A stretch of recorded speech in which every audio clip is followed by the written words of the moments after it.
आप बताएं। अस्सलाम वालेकुम हजूर, मेरा नाम हिना हमीद है, मैं वर्किंग जमात से हूँ। मेरा सवाल ये है कि हज़रत ईसा अलैहिस्सलाम की कब्र जो श्रीनगर महला खानियार में मौजूद है, ये उनकी वफ़ात का बेयन सबूत है। आम लोग इस तरफ तवज्जो क्यों नहीं करते? जो तो मुसलमान हैं पुराने ज़माने के, उनका तो अक़ीदा कि ईसा ज़िंदा है, इसलिए वो समझते हैं कि ये झूठ है, मसीह की कोई कब्र नहीं है। और जो गैर मुस्लिम हैं वो तमाशे के तौर पर देखते हैं सिर्फ, उनको और कोई दिलचस्पी नहीं है। हिंदुस्तान में एक महकमा है जो प्रोपेगेंडा करता है ईसा की कब्र का, ताकि गैर मुल्की मुसाफिर आएँ कसरत से देखने के लिए और उनको आमदन हो इससे। जिसके नतीजे में इस कब्र के शोरा होता है तो ईसाई मुल्कों से लोग वहाँ जाते हैं और वहाँ देखते भी हैं।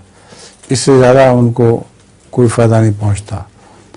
जहाँ तक जमात अहमदिया का ताल्लुक़ है, हमारे लिए तो ये ईमान अफरोज़ है कि ईसा अलैहिस्सलाम जिनको ज़िंदा आसमान पर बिठाया गया था वो दफन है कश्मीर में, और कुरान करीम की ये पेशगोई पूरी हो गई।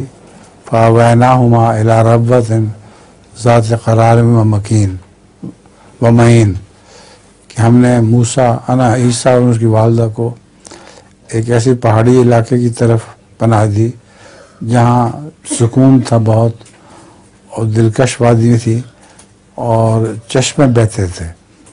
तो कश्मीर का नक्शा वही है और हज़रत ईसा की कब्र वहाँ मौजूद है। जज़ाकल्लाह। लतीफ़ा भी है आपके पास? जी एक है। नहीं है? जी सुनाए फिर। एक बच्चा होता है छोटा, वो बार बार यही दोहराया जाता है कि अब्बा मैं चना हूँ। तो वो उसका बाप उसको कहता है कि चना हूँ, हाँ अब्बा मैं चना हूँ। अच्छा। तो उसका बाप कहता है नहीं बेटे तुम इंसान के बच्चे हो। तो वो कहता है नहीं बापू मैं चना हूँ। तो वो उसको डॉक्टर के पास ले जाते हैं। तो वो डॉक्टर उसको यही बात कहता है कि नहीं तुम इंसान के बंदे हो। तो वो कहता है डॉक्टर ये बात मेरी तो समझ में आ गई है, लेकिन मुर्गे को कौन समझाएगा? मुर्गियों को कौन समझाए? मुर्गियों को समझाए, मुझे नहीं समझ आई इसकी। ये मतलब ये कि डरता है कि मुर्गियाँ मुझे खा लेंगी। मुर्गियाँ खा लेंगी, चना कहता है ना अपने आप को, मुर्गियाँ चुगती हैं उसको।